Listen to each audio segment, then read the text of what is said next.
To be here, to get back to this wonderful place with all of you who have decided to travel throughout the world and come together and talk about ways in which we can defeat counterterrorism.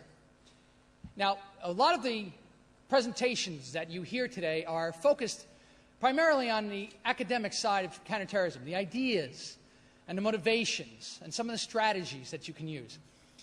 I come from the world where it's really about the nuts and the bolts and frankly the dollars associated with counterterrorism efforts and their effectiveness. And so I'm going to talk about essentially what the mindset is of the place you don't really hear about from a global perspective, but what has become the front lines of counterterrorism, at least from the United States perspective, and that is state and local government. Now, you might be wondering, why the heck am I wearing a hard hat? Because I did my research. And I know that 5 years ago, a presenter who was standing here was hit on the head by a bolt that fell from one of the lights, a small bolt. So I figured, I'm not going to have that risk. And I'm going to put on the hard hat. It's a minimal cost for a minimal benefit. What's wrong with that? Kind of silly, huh? So then why, 5 years after Richard Reed tried to light his shoe on fire and detonate it on a plane, does the United States still require that all air passengers take off their shoes? And only the United States.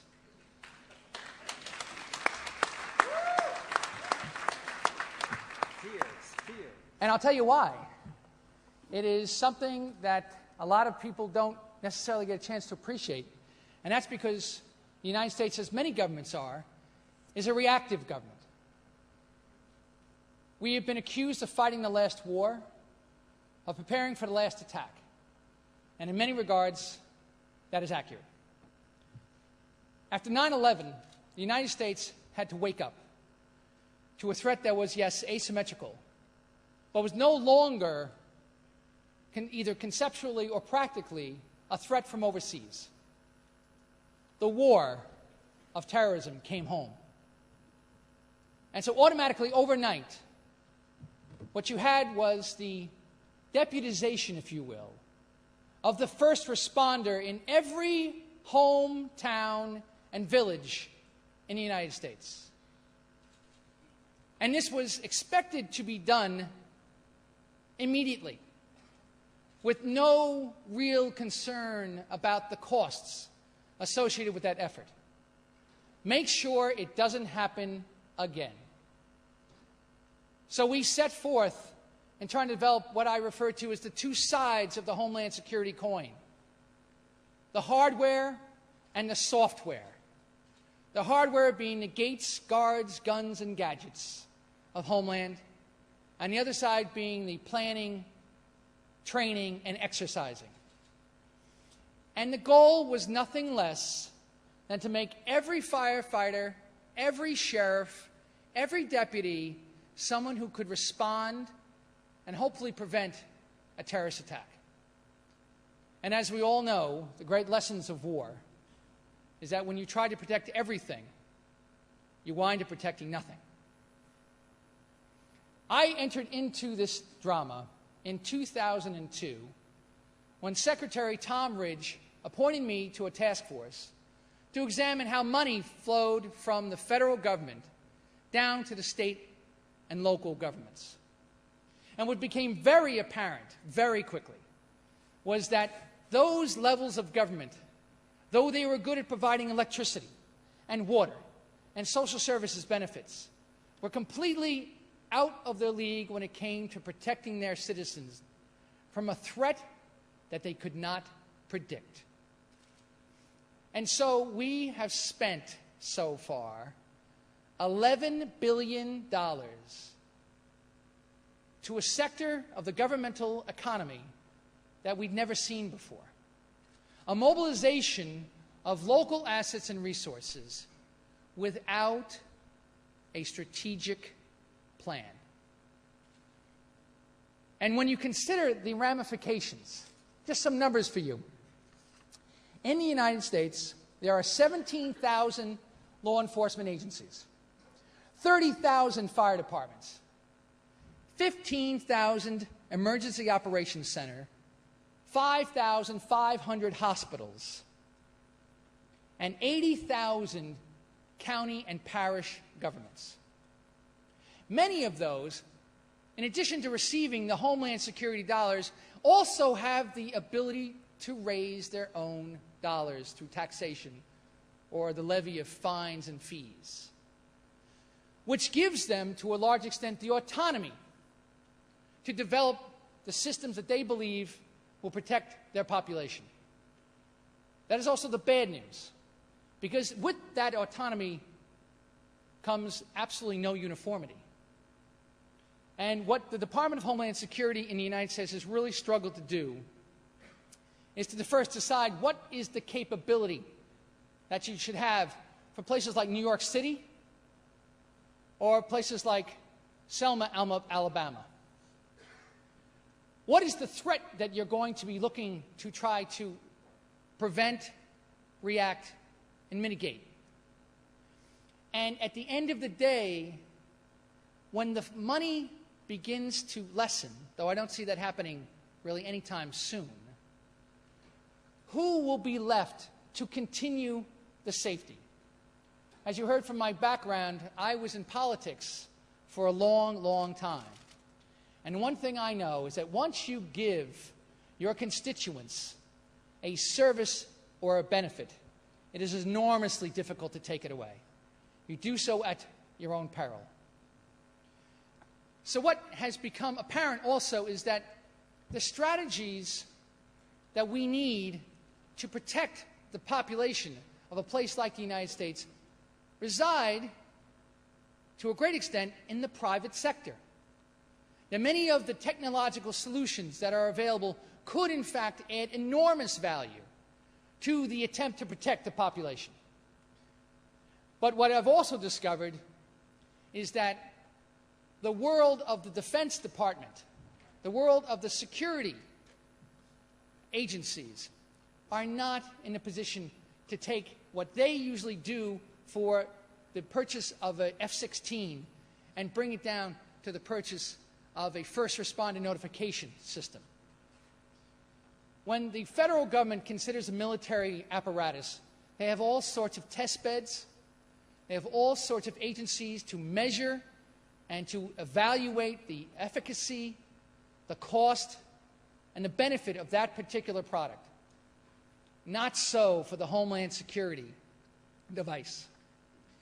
The Department of Homeland Security has created an agency called the Science and Technology Department, S&T. And they work on a military-style model of evaluation. The difficulty is, so much of the innovation comes from smaller companies from around the globe, particularly right here in Israel. But yet, because of how cumbersome, lengthy, and costly that process is, it really leaves it to the larger companies who come from the defense world and try to apply it to the Homeland Security field. The difficulty there is further compounded in that local governments, states and counties, are not used to working with the major contractors, defense contractors, who've now turned their energies towards Homeland Security. And so what you have also is this gap where the new companies who are coming into this space don't really know what the benefits of their particular system would be and what the needs are of a local government. They also don't know the funding stream. I had, in my last position, all sorts of people coming in to sell me something. And they would walk into my office and, failing sales 101, they wouldn't have done any research on what my problems were that needed to be solved. They wouldn't have done any comparative analysis for what their solution did as compared to other solutions, and they could never tell me how I was going to pay for it. So what it did was it left me in the position of having to do that footwork if I wanted to integrate their technology. Well, I assure you that in the hectic days of a state government the size of New York, you don't have a lot of time sitting around the pool eating bonbons. It is an incredibly hectic pace. And so when you have to go and do that, it becomes actually a factor that works against the integration of that technology. But even if you have the opportunity to integrate those types of technologies, oftentimes there are difficulties that are very hard to predict. Let me give you 3 examples.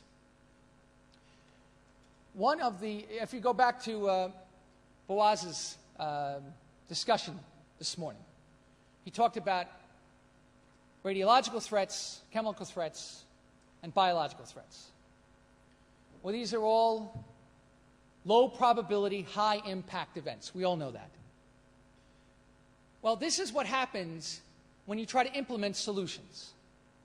Several years ago, by statute, the United States Congress created the Domestic Nuclear Detection Office, DNDO, and for several years has appropriated $40 million for that agency to basically set up systems by which they could detect either a nuclear or a radiological device entering into either seaports or a city.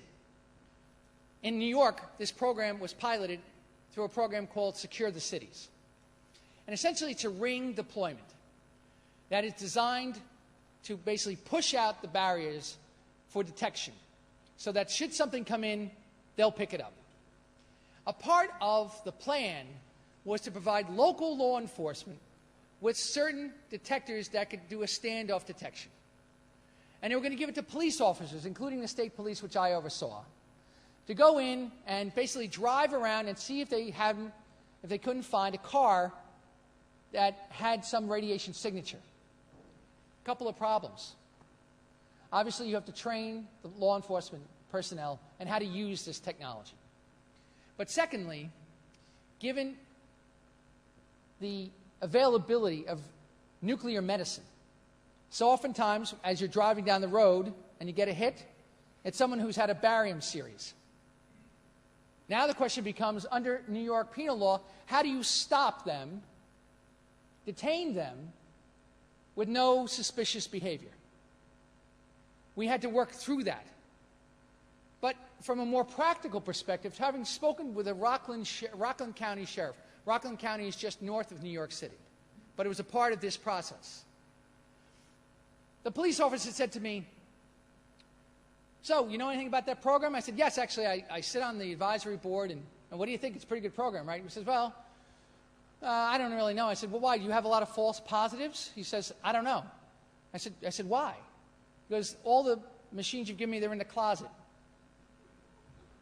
in the police headquarters." I said, "Excuse me?" "Yeah, they're in the closet." I said, "Why?" He goes, "Because I'm very concerned about a nuclear or radiological device getting into New York City, but I'm also concerned about drunk drivers. I'm also concerned about car thieves. I'm concerned about drug traffickers. And that is the day-to-day responsibility of a police officer." And so the ability to integrate law enforcement personnel who have a day job into the strategic implementation of what should be a very, very important, if not a number one priority mission, is very doubtful.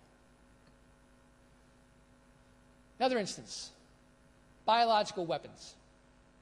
In recent House testimony, several members of the 9/11 Commission have testified that they believe that the deployment of a biological weapon will happen in the next 5 years.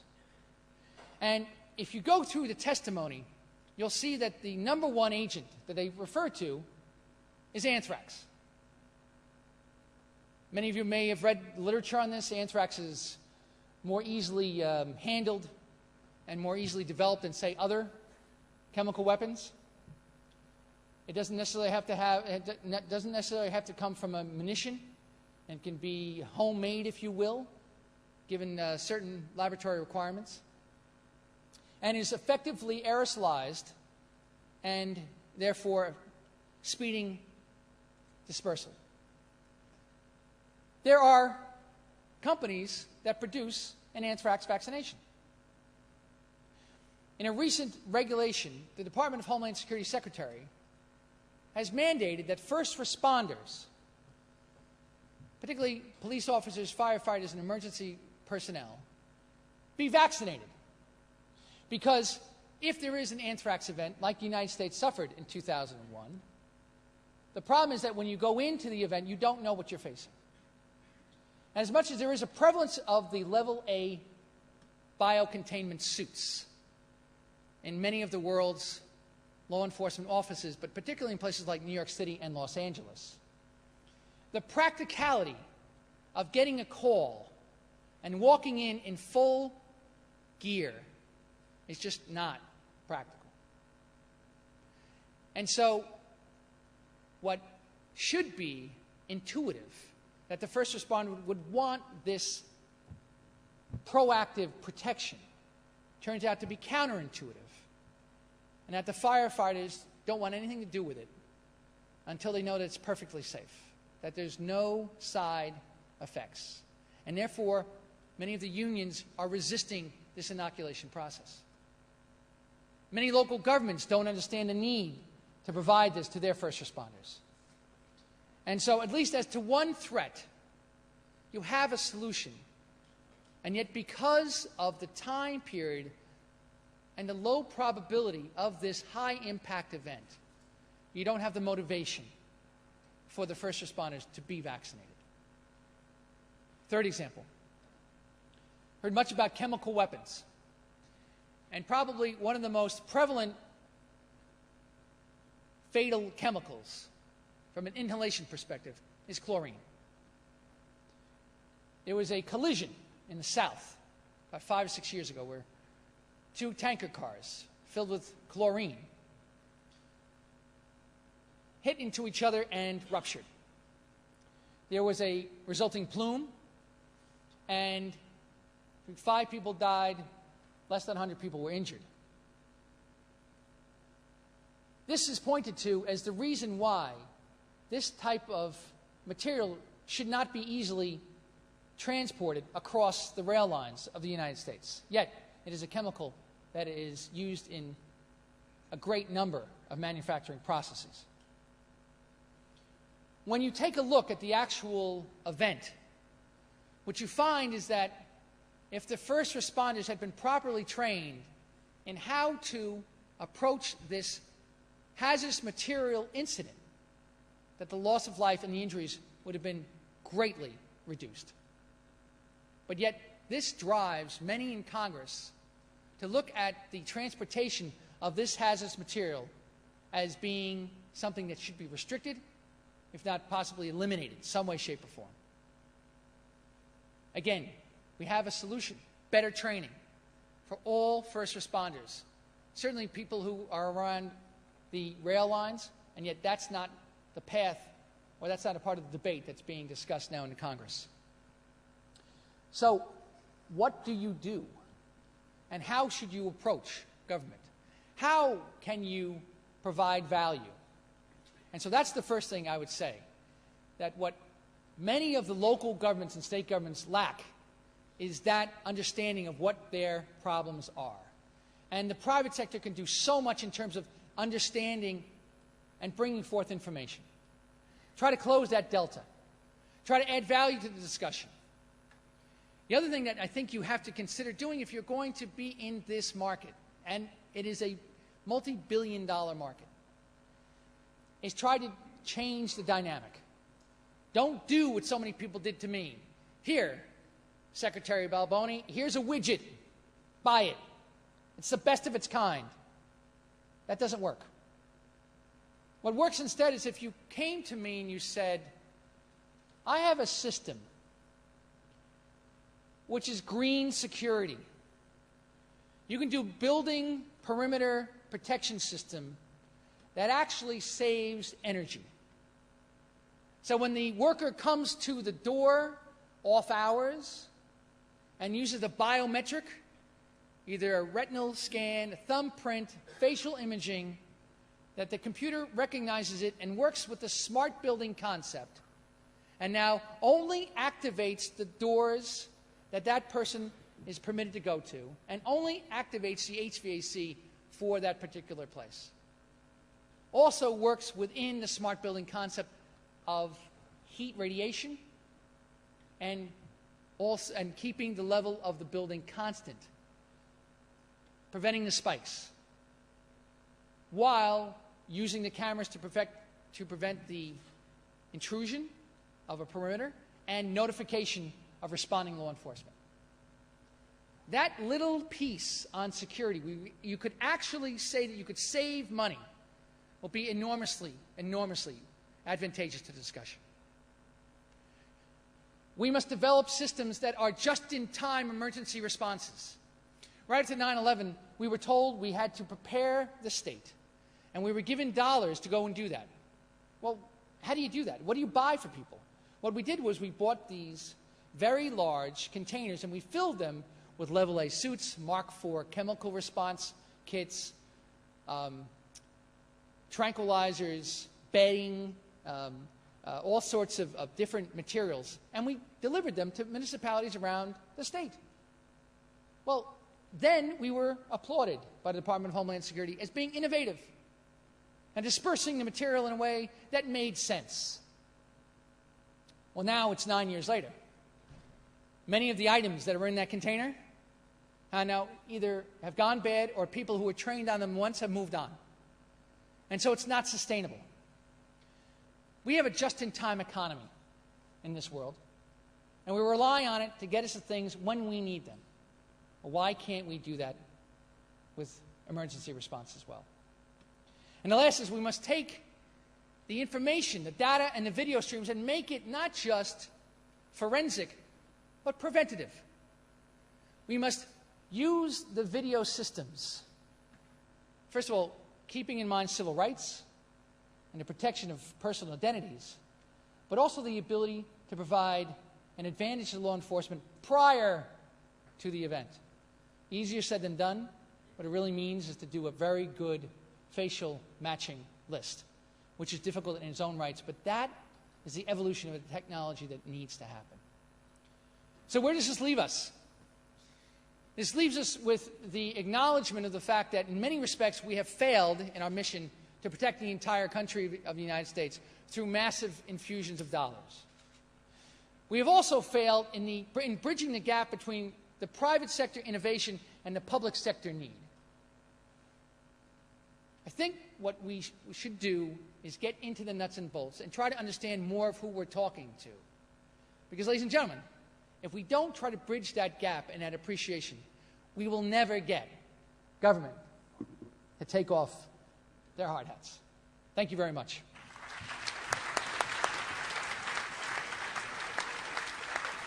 Tonight, what you had was the deputization, if you will, of the first responder in every home, town, and village in the United States.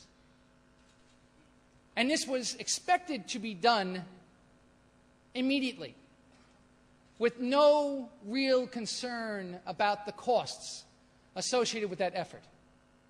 Make sure it doesn't happen again.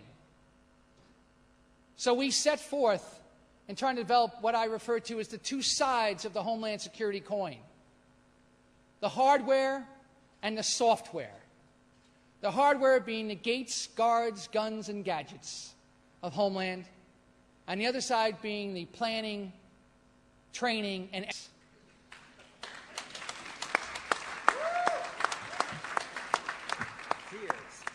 And I'll tell you why.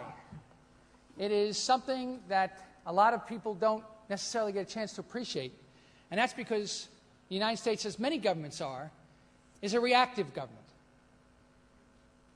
We have been accused of fighting the last war, of preparing for the last attack. And in many regards, that is accurate.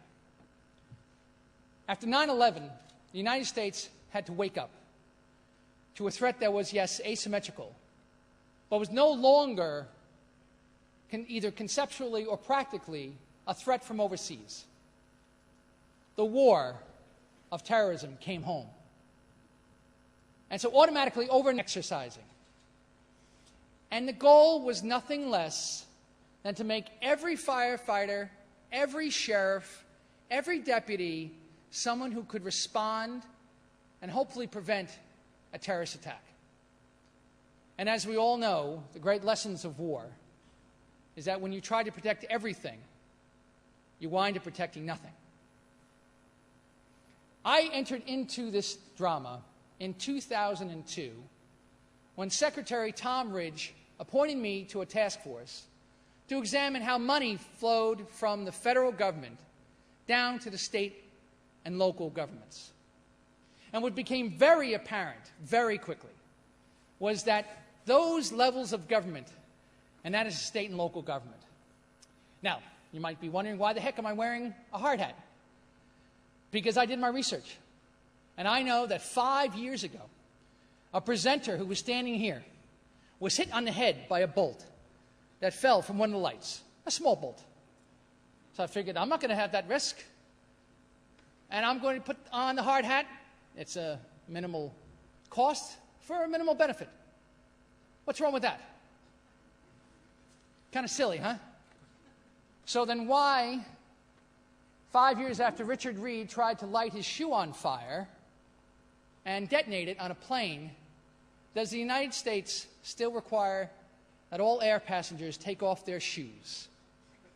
And only the United States. To be here, to get back to this wonderful place with all of you who have decided to travel throughout the world and come together and talk about ways in which we can defeat counterterrorism. Now, a lot of the presentations that you hear today are focused primarily on the academic side of counterterrorism, the ideas and the motivations and some of the strategies that you can use. I come from the world where it's really about the nuts and the bolts and, frankly, the dollars associated with counterterrorism efforts and their effectiveness. And so I'm going to talk about essentially what the mindset is of the place you don't really hear about from a global perspective, but what has become the front lines of counterterrorism, at least from the United States perspective.